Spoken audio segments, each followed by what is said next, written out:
Voici les pires conseils YouTube que tu as pu entendre ces derniers mois qui ne sont plus du tout valables aujourd'hui et qui risquent de tuer le développement de ta chaîne si tu continues de les appliquer. Sans transition, le premier conseil obsolète que tu dois arrêter de faire est de passer un temps fou à chercher des mots-clés pour tes vidéos. Je ne sais pas si tu es au courant, mais depuis quelques temps dans YouTube Studio, on retrouve en tout petit l'indication que les mots-clés jouent un rôle minimal dans la performance d'une vidéo. Mais cette information est à prendre avec des pincettes. Personnellement, je continue de trouver les bons titres de mes vidéos grâce au plugin TubeBuddy, qui est capable de m'indiquer quels sont les mots-clés que tapent les gens dans la barre de recherche de YouTube. Quand tu sais ce que les gens recherchent et que le titre de ta vidéo contient cette recherche, forcément, cela crée un lien direct avec ton offre et la demande de ton audience. En revanche, pour les mots-clés, effectivement, je n'y passe pas plus d'une minute, je saisis tout simplement ce que me propose TubeBuddy. Si tu passes plus de temps sur ces fichus mots-clés dont personne n'a jamais compris leur utilité, je peux te dire, sans cligner des yeux, que tu perds ton temps. La deuxième chose que tu dois arrêter immédiatement de faire est d'ajouter des introductions au début de tes vidéos. Les 30 premières secondes d'une vidéo vont déterminer grandement la rétention de celle-ci. D'ailleurs, dans YouTube Studio, on t'indique en rose ce temps initial et plus bas, on te donne le pourcentage de spectateurs qui regardent encore ta vidéo durant ce laps de temps.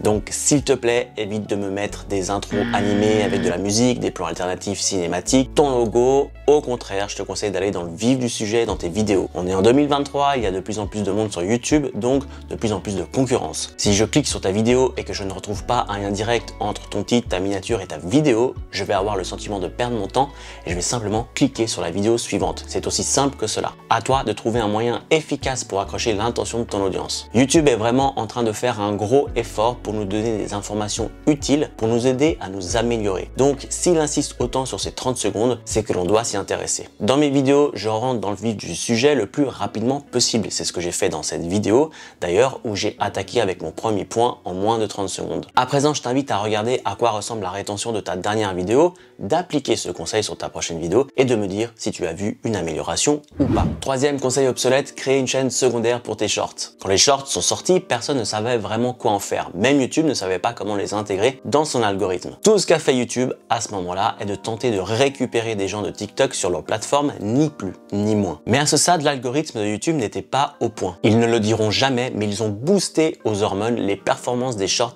histoire que les nouveaux fassent beaucoup de vues et se décident à tout quitter pour rester sur YouTube. Le souci, c'est que cela avait un impact très négatif sur les vidéos longues. Donc pour éviter ceci, plusieurs créateurs de contenu conseillaient de créer une deuxième chaîne. Personnellement, j'évite au possible tout ce qui est nouveau, car je sais que nouveau rime avec opportunité et que de se précipiter dessus ne va rien m'apporter sur le long terme. J'ai donc décidé de ne pas toucher aux shorts tant que la situation n'était pas claire et l'algorithme assez à l'aise avec ce nouveau format. Dernièrement, YouTube a publié des informations indiquant que les shorts auraient désormais un lien direct avec ton contenu long. Ce qui signifie que si une personne te découvre grâce à un short, on lui proposera par la suite également ton contenu long. Les shorts deviennent donc un moyen supplémentaire d'accroître la visibilité de ta chaîne et là, ça commence à devenir intéressant. YouTube a également ajouté quelques fonctionnalités intéressantes pour créer plus de synergie entre le contenu court et long. Par exemple, depuis l'une de tes vidéos, tu peux en extraire un morceau afin d'en créer un short, le tout depuis ton smartphone. Ce short aura la particularité d'avoir un lien qui redirige vers la vidéo originale. Bref, tu l'auras compris, si tu crées une chaîne secondaire pour tes shorts, tu te coupes de ce lien qui est en train de créer la plateforme entre les deux formats. Au moment même où je tourne cette vidéo, YouTube vient d'activer la monétisation des shorts. Donc je pense que tout ça va encore accentuer leur utilisation et même pour des créateurs de contenu éducatif comme moi, le format reste intéressant mais on en parlera plus en détail dans une autre vidéo. Ensuite, il faut qu'on parle du référencement. La grande force de YouTube réside dans son moteur de recherche. C'est justement car il est le deuxième plus grand moteur de recherche du monde qu'il se distingue des autres plateformes. Du coup, une stratégie à mettre en place quand on se lance sur YouTube est de trouver tous les mots-clés que recherche l'audience que l'on vise et de créer le contenu associé. C'est quelque chose que j'enseigne dans mon programme d'accompagnement, mais pas que. En 2023, il faut que l'on parle également du système de suggestion de YouTube. Le gros avantage du référencement, c'est qu'il te permet de faire des vues tant que le besoin existe. Par exemple, cette vidéo sur la création de logos continue de faire des vues plus de 3 ans après sa publication. Mais comment ça marche quand on crée du contenu qui n'est pas directement lié à un mot-clé, mais qui peut être susceptible d'intéresser notre audience et donc faire des vues? Cette vidéo sur la monétisation fait des vues principalement grâce aux suggestions de la plateforme. Et pourtant, j'ai optimisé son type pour le référencement. Du coup, je me suis demandé comment tout ceci fonctionne. Déjà, ça nous montre qu'il n'y a pas qu'une qu'une seule stratégie qui fonctionne sur YouTube et les gourous qui te disent le contraire sont à éviter. Ensuite, moi je l'interprète de la façon suivante. Ma vidéo sur le logo répond à un besoin et montre comment faire quelque chose. Donc on recherche l'info, on clique sur ma vidéo, on consomme la partie qui nous intéresse et on s'en va. Je peux le constater car le taux de rétention est plutôt faible, mais cela ne m'empêche pas de faire beaucoup de vues. Alors que ma vidéo sur la monétisation n'est pas un tuto. J'y donne des conseils pour atteindre des critères d'éligibilité au programme partenaire. Donc si tu veux comprendre l'intégralité de mon propos, tu vas devoir regarder l'intégralité de ma vidéo. Du coup, le taux de rétention est plus haut. Je sais que le sujet intéresse mon audience, car je l'ai confirmé avec TubeBuddy, ce qui fait que cette vidéo fait des vues principalement grâce aux suggestions. En résumé, si tu désires être suggéré par YouTube, assure-toi de choisir un sujet qui intéresse une audience et de construire ta vidéo en pensant au temps de visionnage. Cette vidéo par exemple n'est pas optimisée pour le référencement car le titre choisi ne correspond pas à une recherche. Mais je sais que ce sujet t'intéresse car toute personne qui désire développer une chaîne YouTube désire forcément éviter de faire des erreurs. Et si tu désires éviter un maximum d'erreurs, tu vas devoir regarder l'intégralité de la vidéo pour ne rien louper.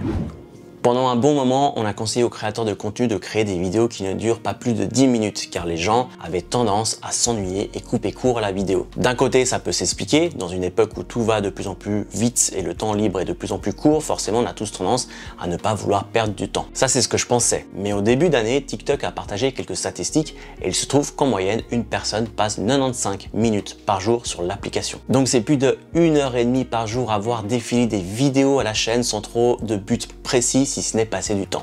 J'ai donc compris que chaque personne utilise cette plateforme pour différentes raisons. Si ton intention est d'apprendre et de te former sur un sujet, tu vas prendre tout le temps nécessaire pour consommer tout le contenu qui existe sur Internet, n'est-ce pas? Donc peu importe le temps qu'une vidéo va durer, du moment que la personne considère qu'elle ne perd pas son temps, elle va rester. Et plus la vidéo est longue, plus le temps de visionnage sera long et plus ton contenu sera suggéré. On en revient toujours aux critères de base de YouTube qui sont les clics et le temps de visionnage. Prenons cette vidéo par exemple qui est un guide complet sur comment faire une vidéo avec un smartphone. Je savais que ça n'allait pas être simple d'avance car il y a plusieurs vidéos à ce sujet. Et d'ailleurs, dès le début, les performances étaient en dessous de la moyenne.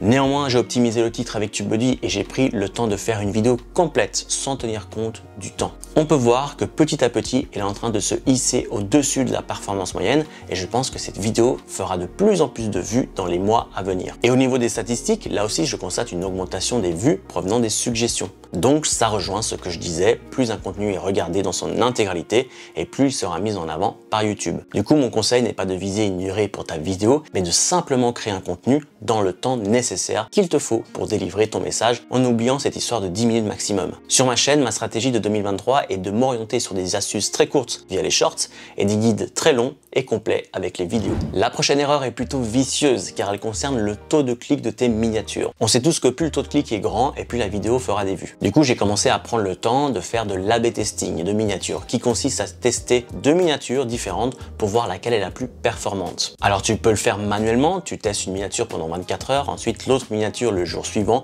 et tu compares les résultats au fil des jours, etc. Mais depuis plusieurs mois maintenant, je suis passé à la version légende de TubeBuddy qui est à plus de 20 € par mois. C'est un investissement, je le reconnais, mais au moins ça me permet d'automatiser ces tests et surtout d'avoir des données très précises. Donc déjà, j'étais plutôt satisfait de mon investissement car effectivement, j'ai pu considérablement augmenter le taux de clic de mes vidéos. Mais ce n'est pas tout, j'ai vu que la miniature avait également un effet sur le temps de visionnage et la suggestion des vidéos, donc vraiment j'étais ravi de ces résultats. Néanmoins, j'ai été choqué du constat suivant sur l'un de mes tests. Pour ma vidéo sur Lena Situation, j'ai testé deux miniatures. TubeBuddy m'a conseillé de choisir la deuxième version car le taux de clic était plus élevé. Et c'est ce que j'ai fait. Mais ensuite, quelques jours plus tard, je suis revenu sur les résultats et j'ai observé quelque chose de complètement contre-intuitif. Dans ce cas, le taux de clic est plus élevé avec la deuxième miniature, mais le temps de visionnage est plus faible et surtout j'ai perdu énormément de suggestions de YouTube. Alors il m'a fallu un moment pour comprendre, mais en fait ta miniature va attirer l'œil d'une personne et cette personne ne correspond pas toujours à ton audience habituelle. Donc si ta miniature est trop putaclic, comme on dit, c'est-à-dire qu'elle ne représente pas fidèlement ce qui se trouve dans la vidéo, tu vas effectivement avoir un grand taux de clics, mais à la minute où la personne va se rendre compte que le contenu ne correspond pas à ta miniature,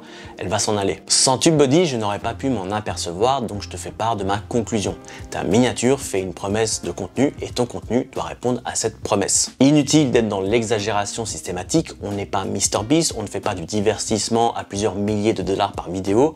Nous, on souhaite simplement délivrer un message et je te conseille de faire au plus simple, de façon authentique. Prochain conseil qui est devenu obsolète concerne l'écran de fin qui est la phase finale de ta vidéo où tu peux mettre un appel à l'action avec des éléments cliquables. Le conseil était de dire qu'il fallait profiter de ce moment pour faire des appels à l'action comme demander de s'abonner à ta chaîne, de télécharger tel ou tel contenu ou de regarder telle ou telle vidéo. C'est quelque chose que je faisais également dans mes anciennes vidéos où j'essayais d'afficher un maximum d'éléments en pensant qu'on allait cliquer au moins sur un truc. Dans la pratique, ce n'est pas du tout le cas, au contraire, trop de choix tue le choix et il ne se passait pas grand chose. Du coup, j'ai complètement revu ma façon d'écrire la fin de mes vidéos et à présent, j'indique à mon audience quelle vidéo voir ensuite et pourquoi il devrait la voir. Je donne un seul choix possible à la personne qui me regarde et j'augmente les chances qu'il clique effectivement dessus. En plus, vu qu'il regarde une autre vidéo, ça contribue à augmenter le temps visionnage global de mes vidéos, donc c'est tout bénef. Avec ce simple changement, je suis passé d'un taux de clic sur un élément d'écran de fin de 2% à plus de 12%. C'est ce que j'appelle la stratégie Netflix. La personne regarde une vidéo pour ensuite regarder une autre de tes vidéos et ainsi de suite. Donc pour chaque contenu que tu crées, je t'invite à choisir la vidéo que ton audience doit voir ensuite et assure-toi de n'avoir que ce choix possible dans ton écran de fin. Choisis stratégiquement quel contenu ferait le plus de sens en fonction du sujet que tu viens d'aborder. Maintenant, je vais t'éviter de perdre pas mal de temps en te conseillant d'arrêter de charger manuellement les sous-titres. Alors si comme moi, tu scriptes toutes tes vidéos, ça prend 1 minute de copier-coller le texte de ta vidéo pour avoir des sous-titres propres. Mais je me permets de te parler de ça car j'ai vu des gens conseiller à d'autres gens d'utiliser des services de retranscription automatique qui coûtent un bras en disant que si ta vidéo a des sous-titres, elle va mieux performer car elle sera susceptible d'être vue dans d'autres pays. C'est la plus grosse connerie que j'ai entendue en 2022, honnêtement. Pour commencer, les sous-titres ne vont rien changer à la performance de ta vidéo. Si ta vidéo est top, elle fera des vues. Si ta vidéo est nulle, elle n'en fera aucune, peu importe si tu as des sous-titres ou pas. Après, j'ai entendu l'argument que ça permet d'aller choper des vues dans d'autres pays. Alors les ricains ont bien 1 à 2 années d'avance sur nous en termes de contenu, que ce soit bien clair. C'est généralement les Français qui vont aller copier les formats tendance outre-Atlantique et non l'inverse. Donc l'argument d'aller faire des vues car c'est traduit en anglais est nul. Et pour finir, depuis quelques mois, on parle d'intelligence artificielle à tous les coins de rue. Donc YouTube a toutes les cartes en main pour traduire automatiquement ton contenu d'une façon qui est de plus en plus exacte. Donc garde ton argent pour autre chose et concentre-toi à créer du bon contenu et ne perds pas de temps avec ce qui est accessoire. Je t'en prie. Et pour finir en beauté, on va parler d'équipement. Là pour le coup, on est à plusieurs à le dire, mais apparemment ça ne suffit pas, donc je le redis en ce début d'année. L'équipement que tu utilises n'a pas d'importance pour le succès de ta chaîne, c'est comment tu l'utilises qui est vraiment important. Je te présente SpawnPoint qui filme toutes ses vidéos avec son smartphone. Il a trouvé un format qui lui correspond bien et qu'il maîtrise. On ne voit jamais son visage, on entend simplement sa voix et il enchaîne les prises de vue durant sa vidéo. Sa chaîne a explosé en moins d'1 an et il n'utilise pas de lumière autre que la lumière du jour. Il a un micro à 50 € sur Amazon. Bref, tu as compris où je veux en venir. On est toujours tenté de se dire que l'on va mieux réussir avec du meilleur matériel alors que c'est faux. Mon conseil est d'avoir un matériel prêt à l'emploi et c'est tout. Si je suis passé de mon smartphone à un appareil dédié pour YouTube, c'est que j'en avais marre de ne pas avoir assez de batterie ou assez d'espace sur mon iPhone. Donc j'ai acheté mon premier appareil afin de me faciliter la vie car finalement c'est ça qui est important. C'est un peu comme aller au sport. Des fois on n'a pas envie car il faut faire le sac, préparer sa boisson, etc. Donc moi je m'en occupe systématiquement la veille. Comme ça le matin, j'ai plus qu'à prendre mon sac et je ne ressens pas l'appel de la flemmardise car tout est déjà prêt. Et c'est pareil avec YouTube, je peux pas me filmer quand je veux, je dois me filmer quand je peux. Donc le fait que tout soit déjà prêt à l'emploi me facilite grandement la tâche et je passe plus facilement à l'action. Mon conseil sera toujours le même concernant le matériel, commence avec ce que tu as, puis augmente en gamme en fonction de tes besoins. Si tu veux en savoir plus sur le matériel que je te recommande pour une personne qui se lance sur YouTube, je te conseille d'aller voir cette vidéo. Tu vois ce que je viens de faire? Je viens d'appliquer le conseil que j'ai tout juste donné avant. Bon du coup, t'as plus qu'à cliquer. Vas-y, j'attends. J'ai tout mon temps.